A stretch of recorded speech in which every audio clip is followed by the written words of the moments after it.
Welcome to the Sins of the Centuries, where history bleeds through folklore and the stories we thought we knew reveal their true, twisted roots. This is not the world of fairy godmothers and magic kisses. This is the world of famine, betrayal, child sacrifice, and revenge disguised in bedtime rhymes.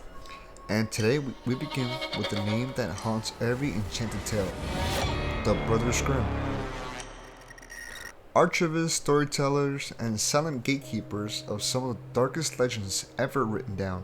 The tales you hear as children were cleaned, censored, and sold, but the originals, they were warnings, bloody ones.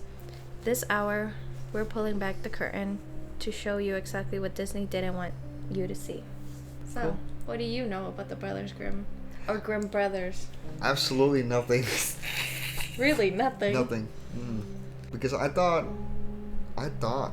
that that's like the Cinderella story about how Cinderella got raped in her sleep. No, not Cinderella. That's Sleeping Beauty. Sleeping Beauty. You don't even know your stories. See, I don't even know. I just know you didn't watch any Disney movies as kids, and that's ridiculous. No, I watched some, but I guess not enough to remember really much. I just feel like Disney, like the original Disney movies, were more for girls. Especially the Grimm Brothers tales, Sleeping Beauty, Snow White, Princess and the Frogs. They were all about princesses, so they focused their audience more towards girls than boys. And boys had like Cars and Toy Story, which, mind you, I never really liked. Yeah, makes sense. Alright, to start it off, we're going to talk about the Grimm's origins and early life. The two brothers, Jacob, born in 1785, and Wilhelm Grimm, born in 1786. Now, don't mind my terrible pronunciation of the German language, and my German is non-existent. Both brothers were born in Hanau, Germany. Their father was a respected civil servant, but after his sudden death in 1796, the family was left in poverty. Their mother raised them with strict discipline, and the brothers relied heavily on each other for survival. Determined to escape poverty, they enrolled in the University of Marburg in 1798. Yeah. So during their university years, they studied law, but became fascinated by history, mythology, and folk culture. Their professor, I'm gonna mess this up. Their professor, Friedrich Karl von Savigny, introduced them to the romantic idea that a nation's soul lives in its language and oral traditions. This ignited their lifelong obsession with collecting stories that captured German identity. Jacob, the oldest brother, was more analytical, focused on law, mythology, and the history of words. Wilhelm was more poetic, responsible for refining the stories into something readable. They lived and worked side by side for most of their lives. Even after Wilhelm married, their bond was unusually strong, and both are buried next to each other in Berlin. Now, the Grimm brothers weren't just collectors of tales, they were serious academics. Jacob authored, I'm gonna mispronounce this, Deutsche Grammatik, a groundbreaking linguistic work that established Grimm's law, which explained how consonants evolved in Germanic languages. This became a foundation of modern linguistics. Together, they started the Deutsches Wörterbuch. To butcher that name. Definitely. Just call him Jacob. That's the name of the book. It's a massive German dictionary. It was so ambitious they only made it to the letter F before they died. The project continues to this day under the German government. They also worked on studies of medieval law, mythology, and Germanic culture, paving the way for future scholars. In 1837, they joined 6 other professors, the Göttingen Seven, to protest the King of Hanover's annulment of the Constitution. They were fired from their jobs at the University of Göttingen, making them political symbols of integrity and academic freedom. Eventually, they were welcomed into the Prussian Academy of Sciences in Berlin. So a bit about the brothers' personal life. Jacob never married, preferring to live a quiet life devoted to scholarship, Wilhelm married in 1825 and had one son, but the brothers continued living together. Both suffered periods of illness and financial stress. Wilhelm died in 1859 and Jacob followed in 1863. And like I said, they are buried side by side at St. Matthaus Kirchhof in Berlin. Now, the brothers' influence goes far beyond fairy tales. For example, linguistics, the Grimm's Law is still taught in historical linguistics, physiology, cultural preservation. They gave legitimacy to folk tales as valuable cultural artifacts rather than low-class stories. National identity, they helped shape what it meant to be German during a time when Germany didn't even exist as a unified nation. Now, in the 1930s and 40s, the Nazis regime heavily promoted the Brothers Grimm fairy tales, especially those with moral themes, punishment, or Germanic settings. Books like Snow White, Hansel and Gretel, and Little Red Riding Hood were interpreted to promote racial purity, German strength, and a fear of outsider, especially Jews. What? Yeah. The Little Red Riding Hood? Yeah. Really? But how? They make the wolf, I'm guessing they give it characteristics of Jews. That's crazy. And they're like, oh, the wolves are evil, the Jews are evil. Yep. And I imagine they made the Germans be the hunter that kills the wolf at the end and saves Little Red Riding Hood. Yeah. The tales were taught in school and read over the radio to German children during World War II. While the Grimms themselves had nothing to do with this, their work was weaponized into nationalist propaganda. After their deaths, the Grimm tales spread across Europe and eventually to America. 19th century translators softened the darker elements to suit Victorian children. These tamer versions caught on especially in England and the US. In the 1930s and beyond, Walt Disney drew heavily from the Grimm canon. Snow White and the Seven Dwarfs, which came out in 1937, was based on the Grimm Snow White. Cinderella, Sleeping Beauty, Rapunzel, The Frog Prince, and many others were inspired directly by the Grimm versions. I don't understand it. Why couldn't we just come up with more original stories and then just grab these Grimm stories and soften it up a little bit? It's kind of weird. I don't know. I think there's only so much humanity can create, and eventually we start recreating them. Yeah, but what about like Dr. Seuss? Dr. Seuss was a lot of propaganda during World War II. Yes, he did a lot of propaganda, but like, you know what's funny? Because I also remember how Hitler was very fascinated with, wasn't it Dr. Seuss or just like Walt Disney? It might have been Walt Disney. I think so. I think he liked how he managed to make the Grimm tales so widespread, and that's something he wanted to do. But instead of making it more softer and child-friendly, he wanted to make it more hateful towards or anybody outside.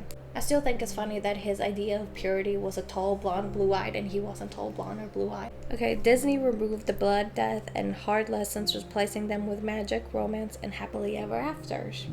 This turned their stories into global fairy tales, but stripped them of the moral and cultural weight the Grimms originally intended. The Brothers Grimms were not just fairy tale collectors, they were nation builders, rebels, and language historians. And honestly, I don't think they would have liked what Hitler did with their stories. No, definitely not. No, their work was both academic and emotional, patriotic and personal. Even though history has repackaged their tales countless times, the heart of their legacy remains. The culture lives in stories. The ordinary people's voices deserve to be heard. The truth, even the dark kind, is worth preserving. Now, we're going to talk about a bit about the fairy tales. Okay. Let's hear it. What's the first one? Hold on. Now, fairy tales, they were the first stories many of us heard. Kings, queens, true love, magical animals, and happily endings that tie everything in a neat little bow. And usually they all have something to do with true love's kiss or true love just in general. But what if I told you the versions we know today, especially the ones told by Disney, are sugar-coated masks hiding centuries of cruelty, fear, hunger, and human darkness? The real fairy tales weren't bedtime stories. They were cautionary warnings, whispers passed from village to village, tales filled with children abandonment, cannibalism, mutilation, sexual violence, and revenge. So these stories were not really aimed for kids back then. It was more like Cautionary tales. yeah. You know how like Krampus, like how they like, oh, if you don't behave good, you know, He'll steal you. Krampus will steal you. They kind of were aimed at children, maybe not like little children, but more like starting to grow up, learning right and wrong, because their book was essentially children's tales. They had like dozens of stories there, but it was intended towards kids, just not as traumatizing. That's why Wilhelm made it more somewhat child friendly, but still keeping some of the darker elements. And then Disney just wiped out all the dark elements of it. Wow. Yeah. The stories were never meant for comfort, they were meant to scare you straight. And no one did dark like the Brothers Grimm. But the Grimms didn't invent these stories, they collected them, some from old women, some from traveling storytellers, and some from books already ancient by the time they opened them. What they preserved became the foundation of modern Western folklore lore. But even they tamed certain elements, because many of these stories are older, wilder, and far, far more disturbing. I cannot say that word. Okay, first thing, we're going to start off with Snow White. Okay. What do you know about Snow White? Did you watch Snow White? And the Seven Dwarfs? Okay, all I know is Snow White, she ate an apple, she got poisoned, and then she like, I don't freaking know. All I do know is some little seven dwarfs came out of nowhere, try to save her or something like that. Okay, I'll give you the rundown of the original Seven Dwarfs and Snow White and the Seven Dwarfs. There was a queen loved snow, and she was like, oh, I wish my daughter was white as snow, with hair as black as coal and lips as red as blood. And she died. The king remarried. The stepmother, the evil queen, had a magical mirror, and every day she would say, mirror, mirror on the wall, who's the fairest of them all? And the mirror would say, you are my queen, until one day the mirror said, Snow White is the fairest of them all. Wow. So she sent the huntsman to take Snow White into the woods and kill her. But he couldn't kill her, so he let her go, and he did. And running through the woods, she found this cabin, and she went inside because she was really hungry. She wanted to get out of the elements, and she found little chairs, little beds, and she thought children lived there. So she started cleaning and preparing food for them and all that. And then the dwarves came, and she realized there weren't children, and so they made a deal, like she'll like keep the house clean, and they just let her stay. And honestly, at this point, I don't remember if it's Snow White or if it's the Snow White version of with Kristen Stewart, because the girl that plays Bella, and she did a version of Snow White. Of live action? Yeah. Really? Yeah, they changed it a bit. Chris Hemsworth is in it. What? Yeah. I didn't know that. Yeah.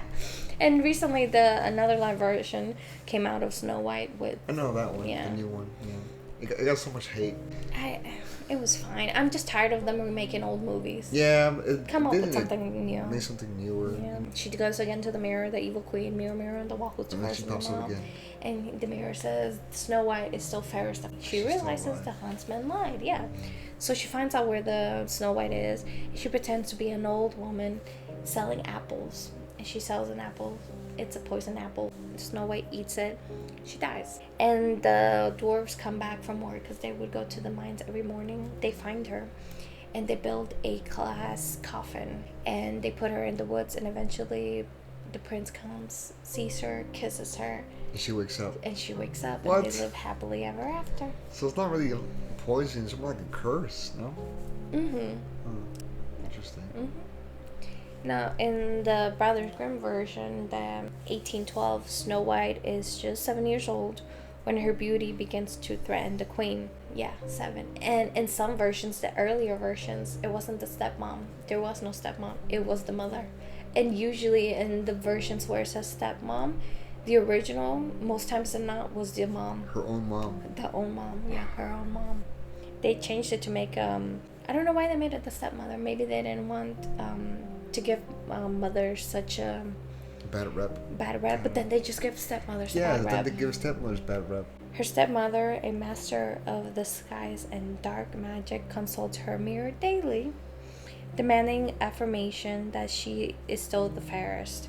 When it names Snow White instead, she descends into violence. The queen commands a huntsman to kill Snow White and bring back her lungs and liver. he can't do it. Instead, he kills a wild boar and brings back its organs. The queen roasts them and eats them, believing she's consumed her stepdaughter's flesh. Snow White, meanwhile, escapes and finds shelter with 7 dwarves, who agree to protect her under one condition: she must not let anyone inside. But the queen is persistent. She visits Snow White 3 times. First with a suffocating lace bodice, which is essentially just like and she's like, oh, it's beautiful, try it on, because I did read it. It's beautiful, try it on. And the girl and Snow White 7, she's like, oh, okay, squeezes it. She passes out dead, air quotes dead. And the dwarves come and find her dead and passed out in the front door, and they take it off. She slowly starts breathing and she's alive again. The second time the queen comes and she's a different disguise. She's like, let me in, I'm selling beautiful combs. And she's like, oh, okay. And eventually she keeps saying, no, I can't let anybody in. But she convinces Snow White, because she's 7, and she sells her a comb. She brushes her hair, it's poison, she dies. They just needed to wash it off and she comes back to life again. Now the third time was the poison apple. Oh my god. The poor child. Yeah, all attempts failed except the third one. And she falls into a death-like sleep. Again, the queen is like, I have an apple for you. You don't get that reference. I don't. It's from a different movie. I have to show it to you. It's so funny. Okay, where was I? I got confused. Okay, so she falls into a death-like sleep, and the dwarves come, and each time the dwarves come, they would like clean her up, but this time, because she ate an apple, it got lodged in her throat. They couldn't see, so they like looked around her body to see if anything was new, if something had been tied around her waist that she couldn't breathe, if there was poison in her hair or stuff like that. They couldn't find anything, so they built her a glass coffin because she was so beautiful. It would be a tragedy to bury her underground, so they built her a diamond glass coffin. And a traveling prince sees her in a glass coffin and instantly is captivated. Again, she's 7 years old. But there's no magical kiss. So he goes to the dwarves and he's like, she's so beautiful, I love her so much, please let me take her. I'll promise you I will have her properly taken care of, have the coffin clean, so and so. So he buys her corpse from the dwarves. That's crazy. Yeah, so he can take it home. And during the journey, one of his servants who's helping carry the coffin stumbles and jostles the coffin, dislodging the apple from her throat, and she wakes up and she's alive. And the queen, and he takes her to his kingdom where they're to get married. And the queen, she goes again to the mirror, mirror on the wall, who's the fairest of them all? And the mirror says, the new queen is fairest of them all. And she got an invitation to the wedding. She got invited to the wedding. So she's like filled with dread, and she doesn't want to go to the wedding, but she goes. And at the wedding, the Snow White and her husband make her wear hot iron shoes and make her dance until she drops. Wow. That's how it ends. And Snow White lives happily ever after. She's a kid though. She got married. Okay. They never really tell us the age of the prince or anything like that, or if like there's a time skip between when she arrived with the dwarves and when she died, if there was like a time skip if she grew older. But she starts off at 7. They really don't mention her age after that. Weird. Yeah, but funny thing is, the brothers Grimm didn't invent this story. The scholars trace its roots to oral European stories from medieval ages, and possibly earlier. Some suggest it may be inspired by the real-life story of Margaretha von Waldeck, a 16th century German noblewoman who died mysteriously at court, possibly poisoned. She lived in a mining town with small laborers, possibly the inspiration of the dwarves. Others see echoes of the myth of Persephone, whose life is tied to death, sleep, and fruit. Whichever thread you follow, one thing's clear: Snow White was never just about beauty, it was about how dangerous it is to be young, beautiful, and powerless. Now, we're moving on to Cinderella. Mm-hmm. Everybody knows Cinderella. I know Cinderella. All right. I watched the movie. Really? Yeah, I watched the movie. Do you remember it? Yeah, so she was like a what? It's like a stepdaughter or something like that. Mm-hmm. And she got like 3 sisters and 2 sisters. Sorry. 2 sisters. Yep. She had 2 sisters, and she was just treated like it's terrible.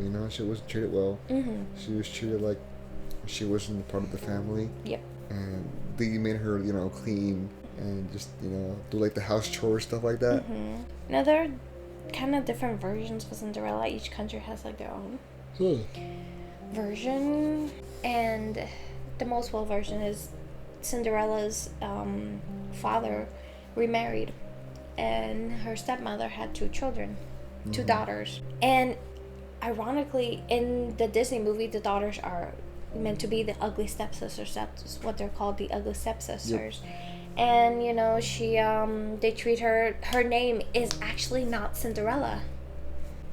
Her name is Ella, but they call her Cinderella because she's covered in cinder from working on the fire pit. No, the chimney. Chimney. From working the chimney. Yeah, so she's rescued by a fairy godmother, transformed for a single magical night, and saved by a prince who finds her with a glass slipper. But in the original story, the fairy godmother doesn't exist, and the stepsisters slice off parts of their own feet. What? Yes. So they can fit in the slipper? Yes. In the Grimm's brother, I'm not even going to try to pronounce that, Aschenputtel, Cinderella doesn't wait around for help. After her mother dies, she visits her grave every day, weeping beneath a hazel tree.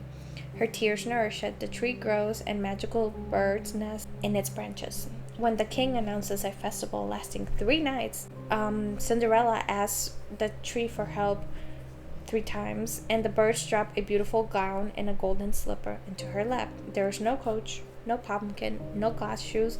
The slippers are made of gold, and her transformations don't come from a one waving fairy. They come from the bones and wings of birds and the spirit of her dead mother. Each night she dances with the prince and vanishes before he can follow. On the 3rd night, he lays a trap. He coats the stairs with pitch, and Cinderella's golden slipper sticks to it. The next day he searches for the girl. It fits.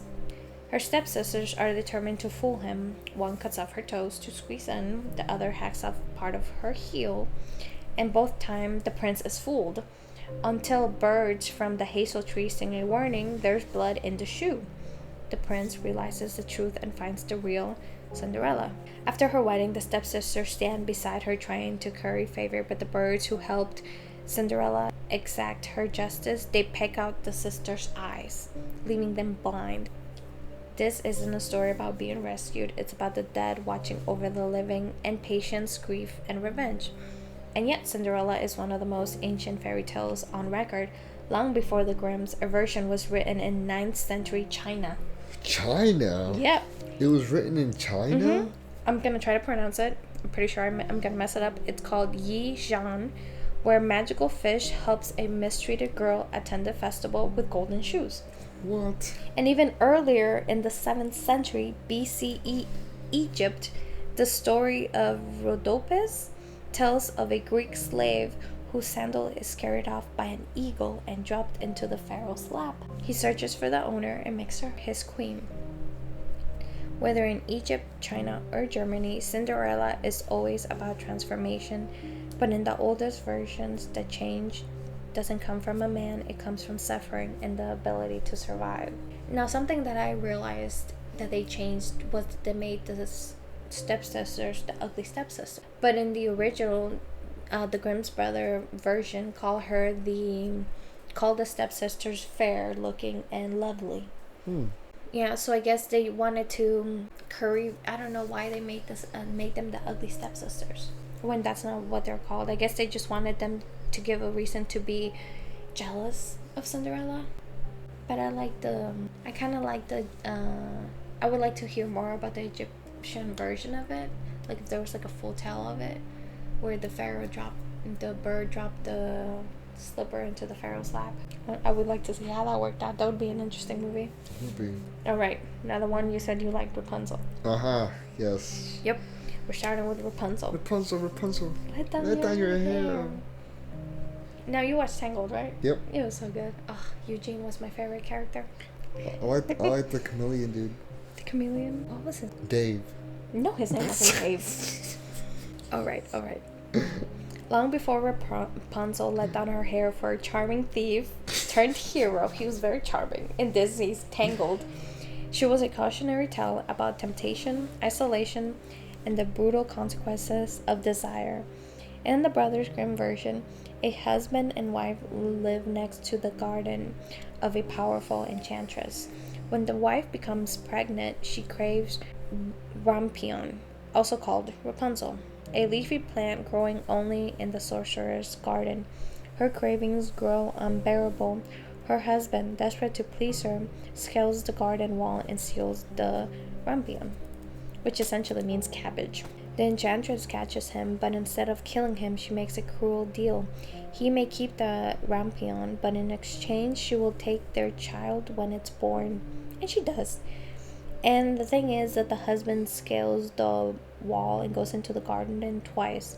The second time is when he's caught, and he's so scared of her that he agrees to anything just for his wife. Now realizing that he's giving up his child. She names the girl Rapunzel and raises her in seclusion, but when Rapunzel reaches 12, the enchantress locks her in a tower with no door and no stairs, only a single window high above the ground. To visit her, the sorceress calls out, "Rapunzel, Rapunzel, let down your hair," and climbs the long golden braid. One day, a prince hears her singing from the tower. He watches and learns the trick. He climbs up the same way. They fall in love, and he visits her often, and eventually, she becomes pregnant. But Rapunzel doesn't understand what's happening to her body. She innocently asks the sorceress why her dress is getting tight. Furious, the sorceress cuts off Rapunzel's hair and casts her out into the wilderness. When the prince next climbs the tower, he finds the enchantress waiting. She mocks him, then pushes him. He falls into the thorn bushes and is blinded. He wanders for months, searching for Rapunzel. At last, he hears her singing. They reunite, and when she weeps, her tears restore his sight. It's a tale of isolation and punishment. Yes, but also of growth, rebirth, and healing. But like many Grimm tales, this one wasn't entirely theirs. Nearly 2 centuries earlier, an Italian writer named Giambattista Basile published a story called Petrosinella in 1634. The plot is strikingly similar. A pregnant woman steals parsley, petrosino, from an ogress, and her child is taken. The child is left in a tower, but in this version she uses 3 enchanted acorns to defeat the ogress and escape with her lover. Even earlier than Basile, the version of the Tower Maiden tale existed in oral folklore across Europe and the Middle East, possibly dating back to ancient times. Disney turned Rapunzel into a story of independence and playful rebellion, but originally Rapunzel was about powerlessness and about how the desire of others can lock you away and how love can both destroy and free you. And isn't it ironic that every story involves a prince? It is pretty ironic. Very interesting. Okay, now Sleeping Beauty. Okay. What do you know about Sleeping Beauty? She fell in a coma, probably hit her head or something, passed out. That's what you I don't freaking know. But all I do know is she was rescued by an ogre. No, she wasn't. What are you talking about? And a donkey. You're thinking of Shrek. The same thing. No, it's not. I mean, Shrek has a lot of, like, the fairy tales, air quotes, fairy tales, but they make it their own.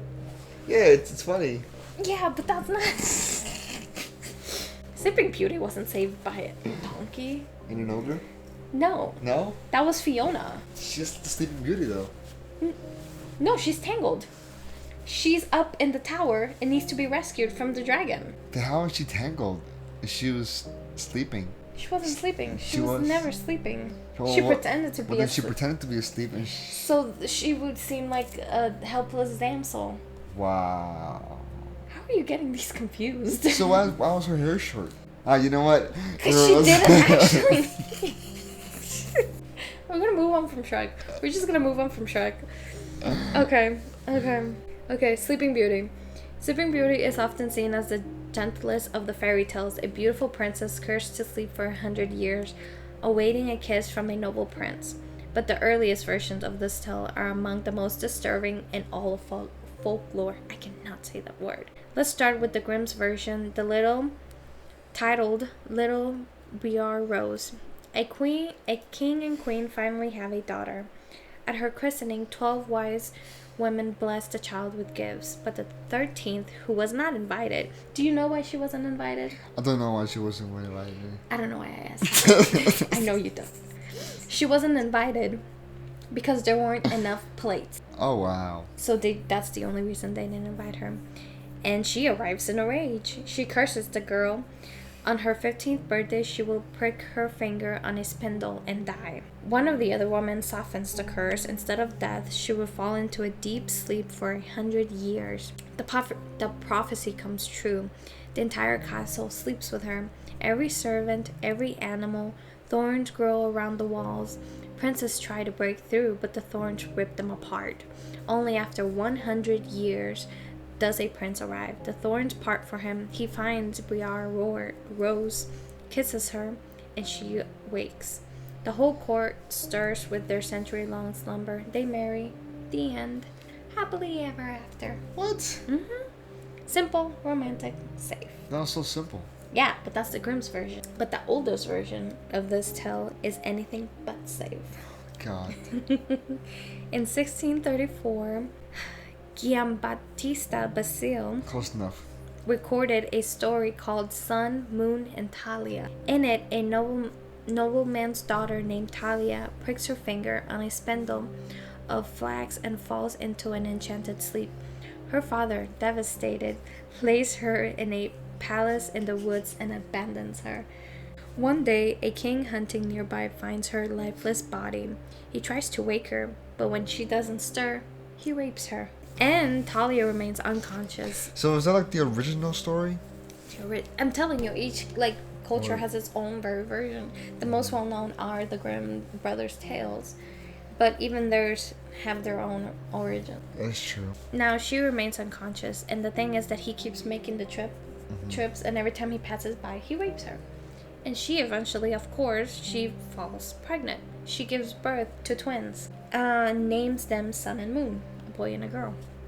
One of the babies suckles her fingers and dislodges the flax, waking her at last. That rhymes. She finds herself a mother, but has no idea how or why. When the king returns, he finds her awake and falls in love. But he's already married. His jealous wife discovers the children and orders the cook to murder and cook them for dinner. The cook spares them and hides them. The queen then tries to burn Talia alive, but is stopped. She is thrown into a fire instead, and then the king marries Talia. There is no fairy godmother, no spindle, no true love's kiss, only assault, cannibalism, and revenge.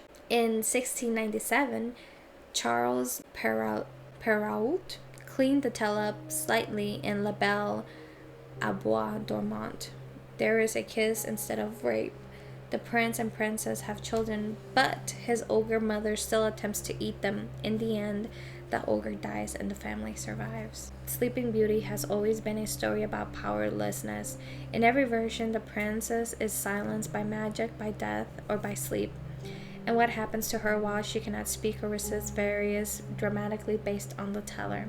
When Disney adapted Perrault's version in 1959, they removed the second half of the story entirely. No ogre, no threat, just a kiss, a wedding, and a happily ever after. And they stuck more to the Grimm Brothers tale with the 13 wise women, but they made them fairies. And I think it's 3 fairies instead of 13. 12 fairies were invited in the original. In the Disney version, it's 3 fairies, and the 4th one, Maleficent, is the one that curses her. But beneath the painted castle lies a sleeping woman who was once raped, who once gave birth in silence, who once woke up to find her children had saved her when no man could. And that's the tale no one tells at bedtime. Now, we move on to the Frog Prince, or The Princess and the Frog. It's a pretty good bedtime story since it's 2:15. 2:15. Sure it is. Have you seen The Princess and the Frog? I have With seen it. Tiana It's a really and good. Navi. It's a really good movie. It's so good. The It's a really music. good- yep. Oh, 10 out of 10. my favorite song is "I Have Friends on the Other Side." Apparently, we should do a story. He's based off an actual like character in New Orleans, an actual voodoo man. An actual voodoo man. Yeah, that he's like their version of the devil, the voodoo version. It's really interesting. All right, so the Frog Prince. It's a short tale, often the first one we hear. But nothing like. Is there a frog though? There is a frog involved, okay, and then true love's kiss, blah blah blah. But it's not the same. Oh, is the frog the king or? Hold on. All right, I'll get to it. Okay. Okay. So in the Grimm's version, is about a spoiled princess, and she's playing with a golden ball. The ball, and she's throwing it, and eventually the ball falls into a well, and she starts crying because she can't reach it.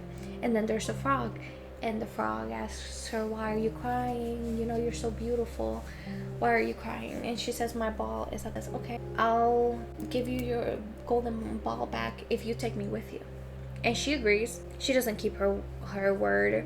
He says if she agrees to let him eat from her plate and sleep in her bed, he'll get the ball. And she agrees, thinking it's just a silly frog, even though the frog is talking to her. But the frog holds her to her promise. So he shows up at the castle. Her father, the king, insists she honor her word.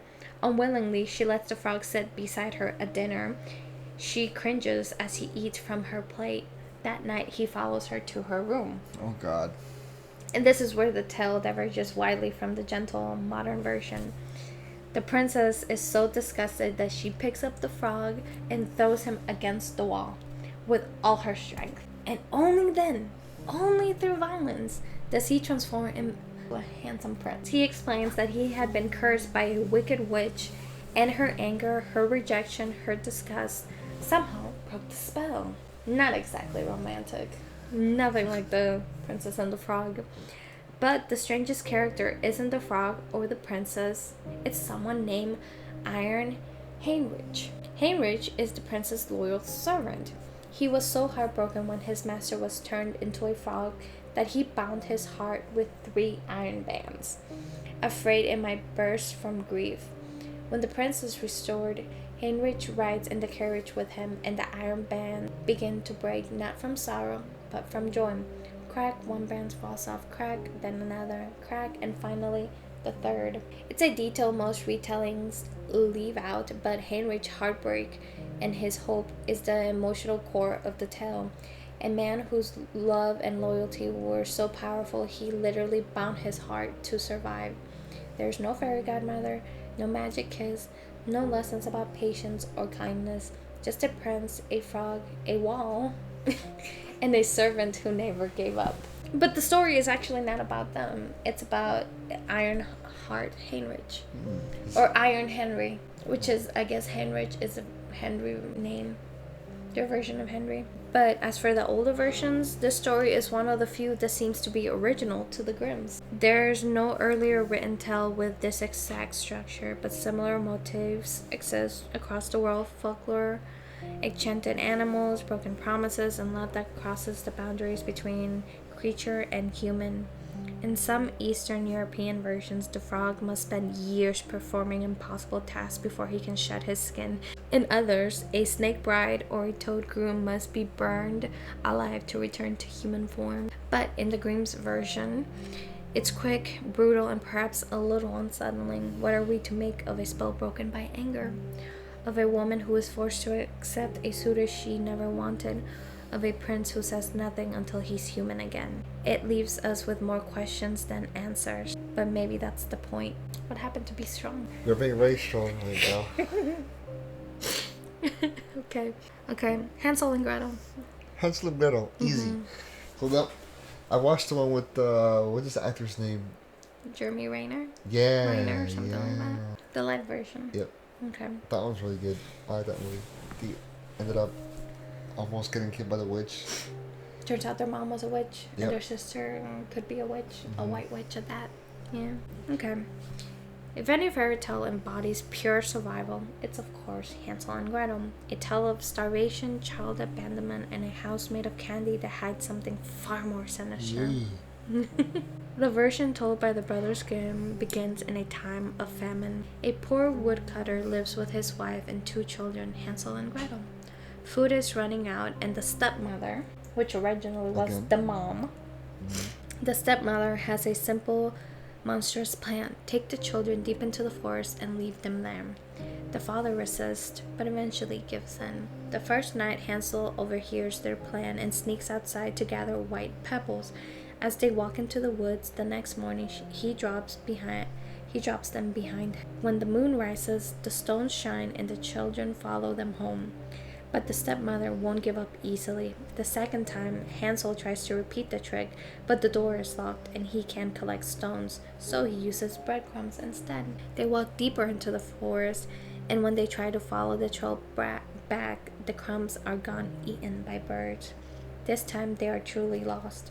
After days of wandering, they find something impossible: a house made of gingerbread, sugar, candy, and cake. They begin to eat, and then the witch arrives. She is kind at first, offers them food and a warm bed, but the next morning, Hansel is locked in the cage and Gretel is forced to cook and clean. The witch plans to fatten Hansel up and eat him. Each day she checks his finger to see if he's plump enough, but he offers her a chicken bone, and he tricks her with her poor eyesight. Eventually, the witch grows impatient. She prepares the oven and orders Gretel to crawl in and test the heat. She planned on shutting the door and killing Gretel, but Gretel pretends she doesn't understand. "Show me how," she says. The witch leans in to demonstrate, and Gretel shoves her in and slams the door shut.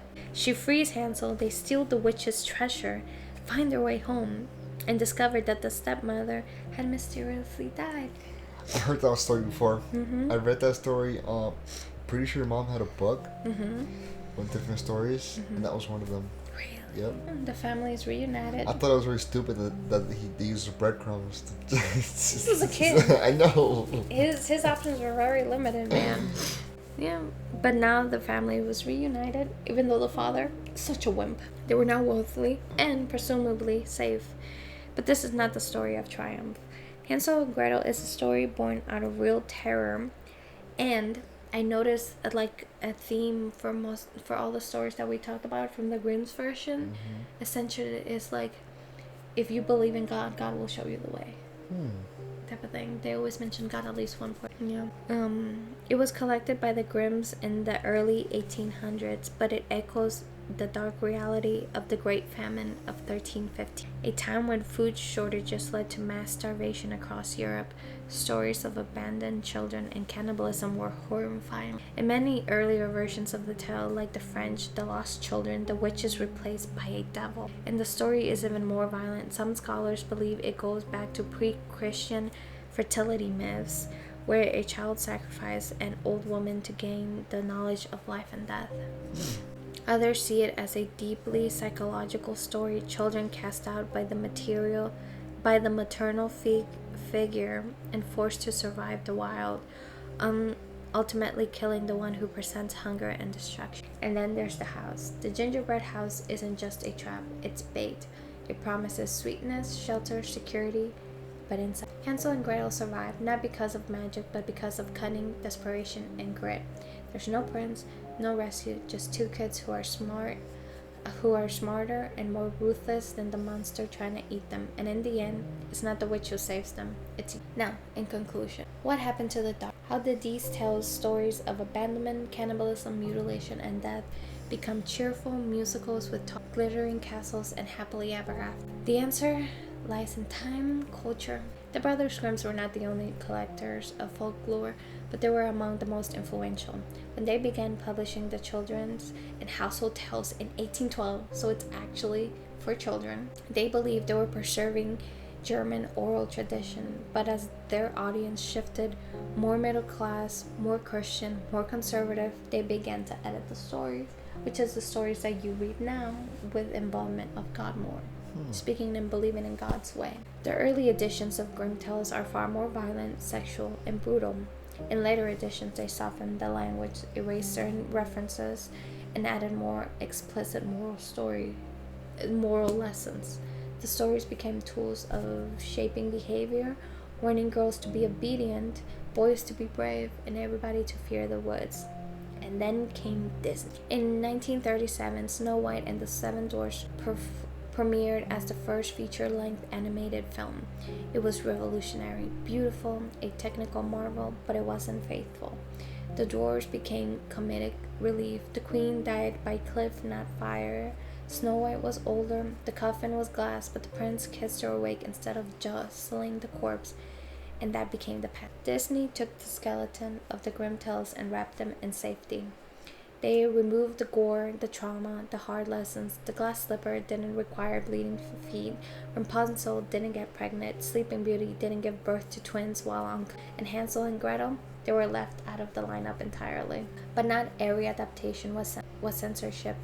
Some were marketing, some were comfort, and some were perhaps a reflection of what people wanted in the 20th century.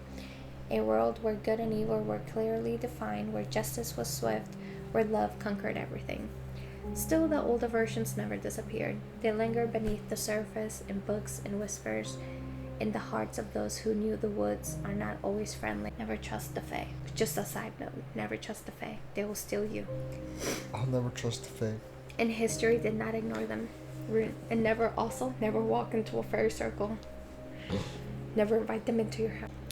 Okay, in the 20th century Germany, the Nazis promoted the Grimm's tales as part of their nationalist propaganda. The idea of pure Aryan heritage, noble bloodlines, and obedient daughters and heroic sons was baked into state-approved versions of these stories. Fairy tales became tools of ideology. And still, after everything, the censorship, the Disneyfication, the propaganda, the core of these stories remains. They are about fear. The fear of losing your child, the fear of becoming one, the fear of starvation, abandonment, temptation, powerless, the fear of what's lurking in dark forests when no one else is around. And that's why they endure. Because under the lace and glitter, they are real. So far, we've covered the Disney fairy tale canon. The ones cleaned up, watered down, and wrapped in song, excluding Hansel and Gretel, because they never really did make. But the Brothers Grimm collected over 200 stories, and many of them were far too violent, sexual, or disturbing to ever make it into a Disney storyboard. Let's take a look at some of the ones they left behind. Stories that might never see a musical number, but reveal just how dark the Grimm's world really was. Ever heard of the juniper tree? No. Okay. Sounds familiar, but I don't know.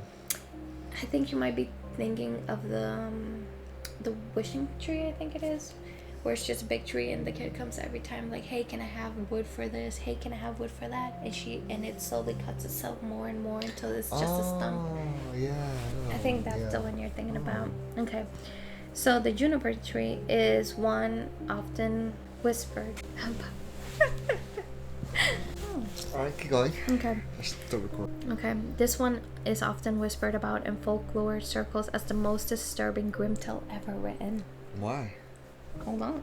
A woman dies shortly after birth. Her husband remarries, and the stepmother hates her stepson.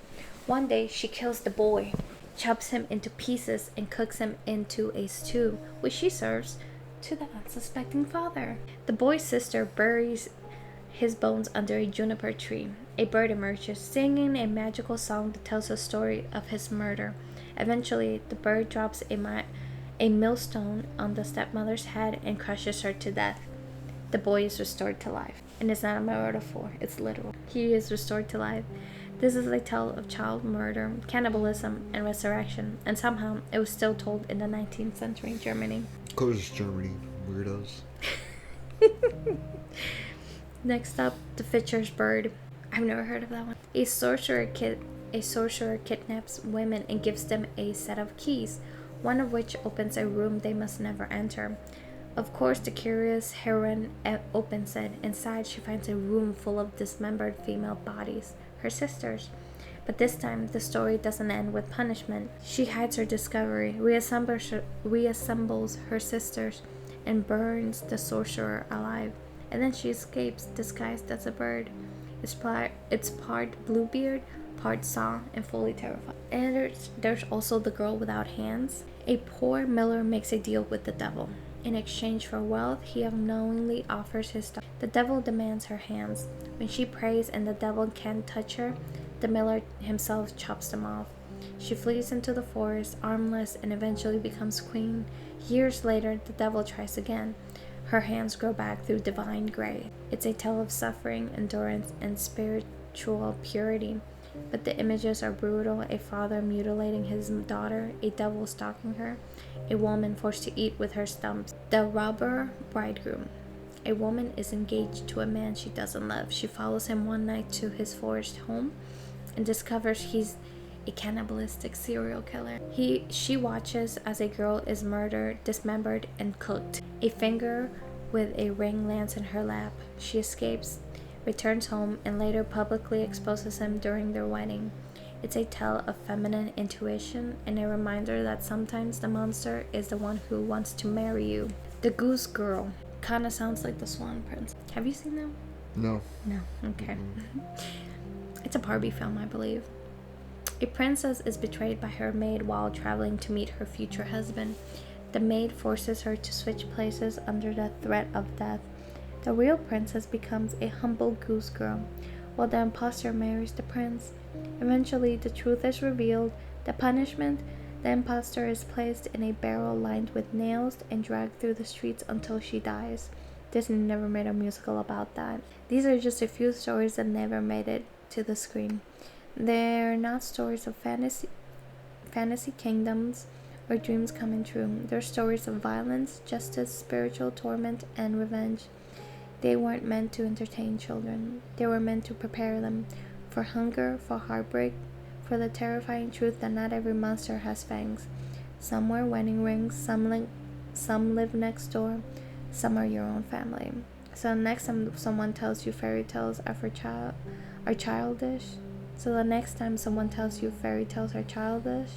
ask them if they ever read The Juniper Tree. What'd you think? A whole lot different than what I expected. Really? That sounded about right. I genuinely thought the Italian version of Basile, of The Sleeping Beauty, was the Grimm's version. So I was surprised when I was reading it, and it wasn't. I like these stories. Kind of learn a lot. Very interesting. Yep. But I think I told you the most recent, The Ugly Stepsisters. Yep. The movie that came out, I think it's a French one. They focused on the quote unquote ugly stepsister, the oldest, and the struggles of trying to meet beauty standards in a time where you couldn't exactly get Botox surgery. I mean, they had versions of that, but it was incredibly painful, and it shows the struggles that solid tapeworm. The tapeworm, her cutting off disgusting. her. I never watched it because that scene. It's ironic, like we're talking about these stories, but I'm a huge baby, so it's fine in hearing about them, but I couldn't watch them. No, because like when you watch them, I guess the actors do such a good job. Oh yeah. And then it just it gives the creeps, or it's disgusting, you know. Like when she was pulling out tapeworm, she was like gagging, and I was like, oh. Yeah. Knowing when she cut off her toes, she cut off the wrong foot. The wrong foot. Yeah, I think it was like a left shoot, and she cut off her right, the toes on her right foot. That reminds me of a scary movie. Which one? I don't remember which one. I think it was the second one. But oh, where he's sawing off. He was sawing off his foot, yeah. and it's the wrong foot. It's the wrong foot. How are you gonna make that mistake? I'll show you, mama. He's just cutting out his freaking foot. I remember that. Oh my god, yeah. I want to watch it, but it's just so horrific. And everybody's like, oh, Cinderella is the evil one. The stepsister's the evil one. I'm like, honestly, there's no evil one here, other than maybe the mom, the stepmother. Yeah. Because she's evil to Cinderella. She's evil towards her own children. Yeah, because the quote-unquote ugly stepsisters, they're not really ugly. They're just being, what do you call it? Not conventionally attractive. Yeah. You know, a lot of body shame going on there. And in the end, it wasn't that the prince, well, in the Grimm's tale, he wasn't attracted to, like, her beauty. It was the mystery of her that was... And yeah, Cinderella was beautiful, but she was just they were just genuine. He was genuinely attracted to the mystery of her, and you're a guy. It would have been cool if they kept it that way, Mm-hmm. of not it being, you know, about beauty, But the mystery that attracted just him. the mystery. Mm-hmm. In there are different versions that have come out, live versions that maintain it like that. That's Prime Video did some. Disney, I think they did another one, and they made different versions of it. But there's one that I like, and the prince discovers Cinderella because she was locked up in like the attic, and one of the mice opened the window. It was a beautiful song.